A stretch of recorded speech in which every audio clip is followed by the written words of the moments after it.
So we're going to deal with another question that relates to the capital asset pricing model. This is something that you may see on an exam, assignment, and or homework. And it's an amazing opportunity to kind of build the frameworks that you need. Now, I always recommend that you have your formula sheet open next to you like I do right now. Although I may not always use it because I know the formulas by heart, it's definitely a good skill for you to have when you are practicing for an exam. So how do we practice for an exam, especially for CAPM? Well, you're lucky. There's really only one formula and one graph that you kind of should try to internalize. And we're going to use that, and you're going to see how I used to study for CAPM, for Intro to Finance, and really give myself the best chances of scoring super high on the exam, which I actually ended up doing. And that's something that most of my students end up doing on a regular basis. So please follow the methodology and please try to incorporate the different lessons that I'm going to give you today. Okay, so let's jump into the question. And let's highlight it in yellow. So right now, Kenshi has a portfolio consisting of $20,000 in cash, okay, and $7,500, which is invested in PepsiCo, and that has a beta of 0.57. What will be Kenshi's portfolio beta, all right, if he wants to invest in a well-diversified portfolio like the market index?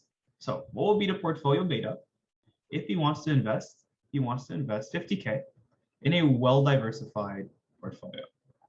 All right. So in this case, in CAPM, we're not going to use the classic SML formula, the classic K is equal to RF plus beta times the market risk premium. We're actually going to relate to a different formula, and literally one that's simply related to beta. And all questions that focus on solving for beta, right, rather than solving for K or something of the sort, we'll use this formula and the tricks that I'm going to outline. It's very easy. And I guess I'll write it in orange, why not? So the beta of a portfolio, okay, is simply equal to the weighted average sum of all of its individual betas. It could be written as simply like this. But see, for someone like me, and probably for someone like you who's studying for this class, this probably seems like some alien type of language, okay? So we're going to talk about this, and we're going to break this down into a formula that actually makes sense, that you could actually internalize and use for your exam. So we're going to simplify this as simply being, okay, the beta of a portfolio could be written as you can look at this example, the weight of portfolio A times the beta of portfolio A plus the weight of portfolio B times the beta of portfolio B plus 3 little dots to showcase that we're going towards infinity. All right, so 3 little dots, the weight of the nth asset or portfolio times the beta of the nth asset or portfolio. So as you can see, it's like when we're looking for maybe, for example, the grade you had for a class, for a course in university. What you did is you took, okay, well, I know my midterm was worth 20% and I got 80%.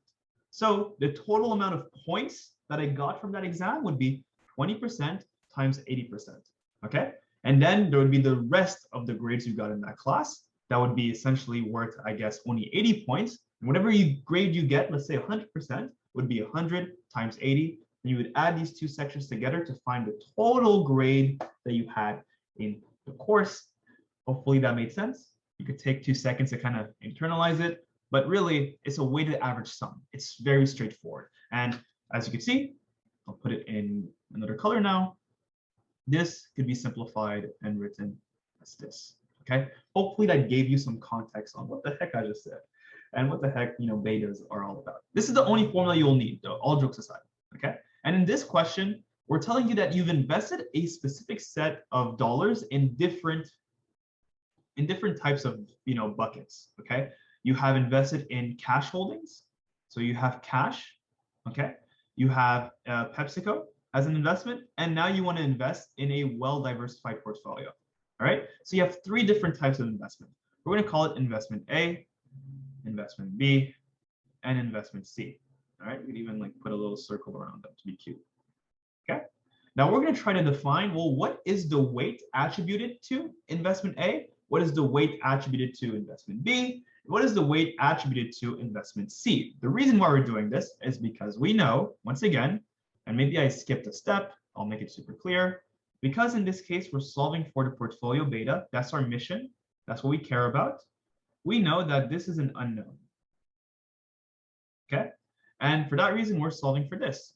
And what's awesome is that because we know we need to use that formula, we could actually look for the weight of A, the beta of A, the weight of B, the beta of B, and of course, in this case, it would be the weight of C and the beta of C.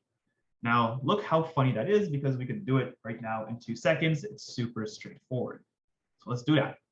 So our first portion of our portfolio beta would be our cash holdings.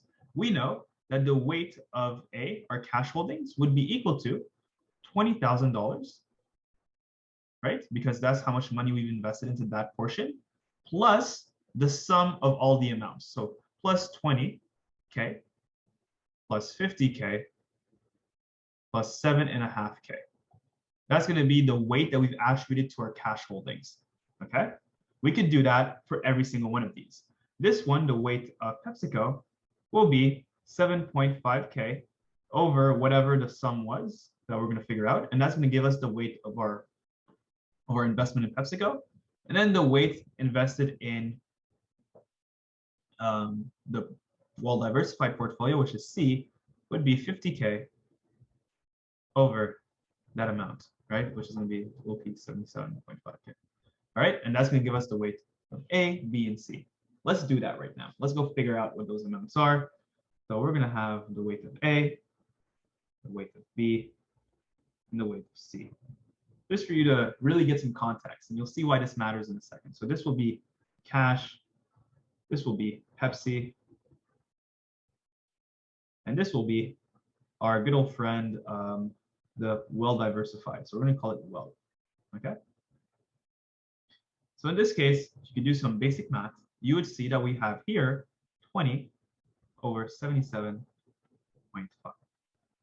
And here we will have 7.5 over 77. And here we're going to have 50 over 77.5. Okay? So because this is the first time I've ever done this in my life, we're going to try to essentially solve for it together. So let's figure it out. 20 divided by 77.5. Now, the reason why I'm writing 20 over 77.5 is because I simplified our math, right? 20,000 divided by 77,500 is the same thing as saying 20 divided by 77.5, okay? Now, unless I suck at math, and I really hope I'm not sucking at math right now, but I feel like we're on the right track. So here we're going to have 25.806%. That's going to be the weight of A. And then for 7.5, right, over this beautiful amount, we're going to have, we're going to have 9.67%.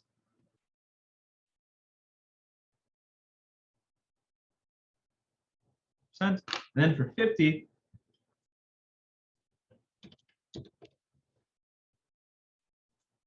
we're going to have 64.516.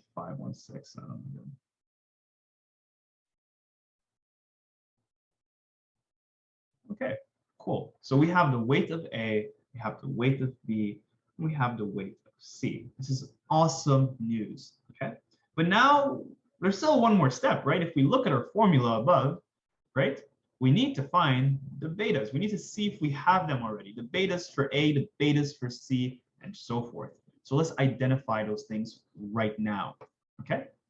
So let's actually begin from C all the way to A because it's easier that way, just in terms of explanations. So what is a well-diversified portfolio? They actually gave you an example.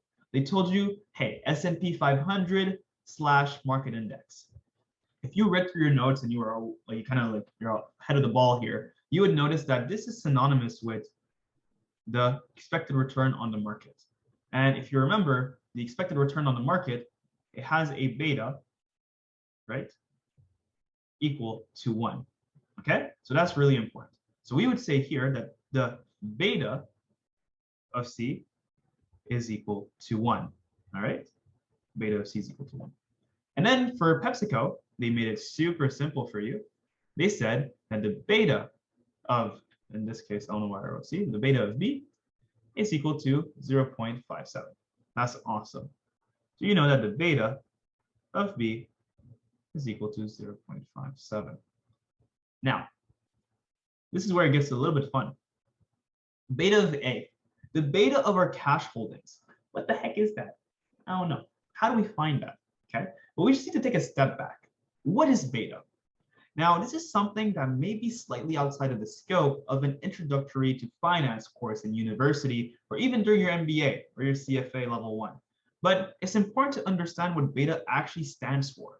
Beta is essentially the covariance of a singular asset to the market portfolio over the variance of the market portfolio.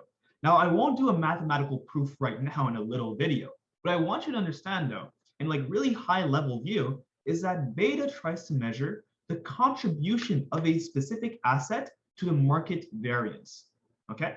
So let's think about this further. The reason why the beta of the market portfolio is 1 is because, well, think about it. The market portfolio contributes fully to the variance of the market portfolio. It's contributing fully to itself. So you would have a perfect number 1.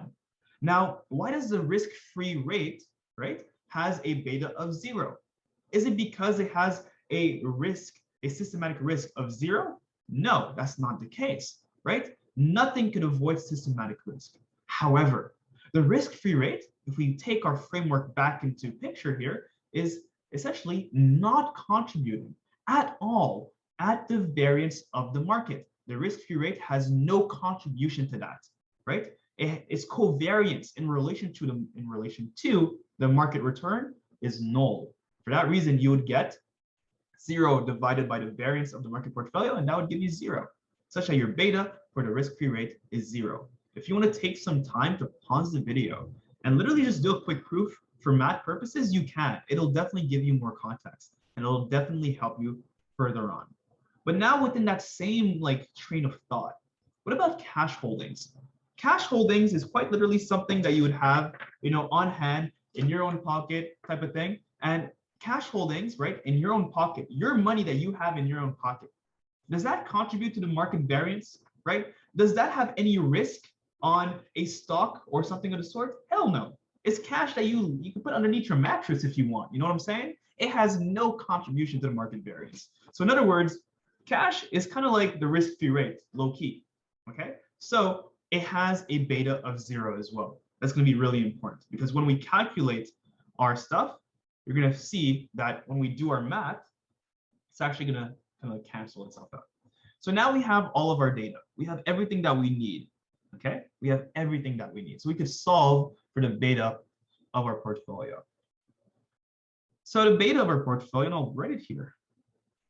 Actually, I'll write it at the bottom just because we have more space, and I'll kind of like zoom out a little bit. I mean, I guess scroll down, my bad. We're going to have the beta of our portfolio. It's going to be equal to 25.806 times 0 plus, well, by the way, these are all percents, plus 9.677% times 0.57 plus 64.516% times 1, such that if you understand basic math, something multiplied by 0 will give you 0. So you're going to have 0 plus 9.677%. So I guess I'll write that down for y'all.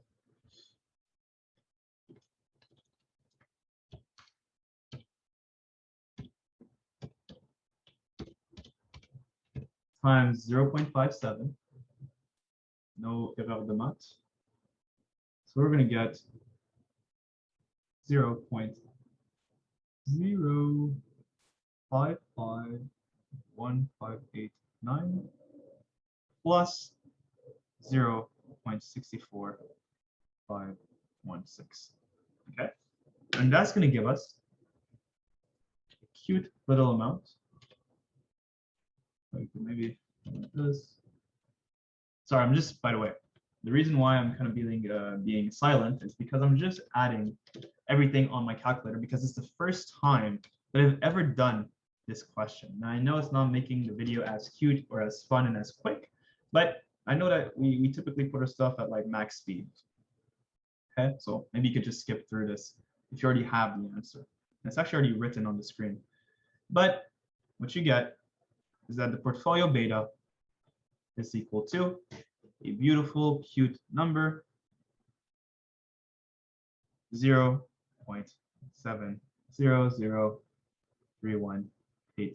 that you can round up if you want. So it's as simple as that. That's how you find a portfolio beta of a question where they ask you some like tricky things. And let's kind of do, I guess, some key takeaways or maybe a step back for like an executive summary. In this case, there's really only two like scary things in this question, okay? The first one is figuring out, well, what the heck is the beta of cash holdings? If you've never seen it before on an exam, that's definitely going to scare you because you may not have the, the framework to apply here. What you want to remember is that the beta, okay, of cash holdings will always be equal to 0. So whatever you have here will nullify itself, all right? Very important. Now, for the beta of a well-diversified portfolio, I need you to remember that it's always going to be the beta of the market index, that of 1, okay? So the math becomes super straightforward, and you get your answer super quickly. Now, I hope this helped you out. Once again, there's so many resources available, especially at this point, a lot of resources available for beta stuff. And I hope it gives you some, some good context. And once again, this is free. Use these tools. This is the best exposure you will get as a business student across the world to really, really, really ace your intro to finance course, or even a grad course, and even your level 1 CFA. Okay? So have an amazing day, night, whatever. Hopefully your studying is going okay.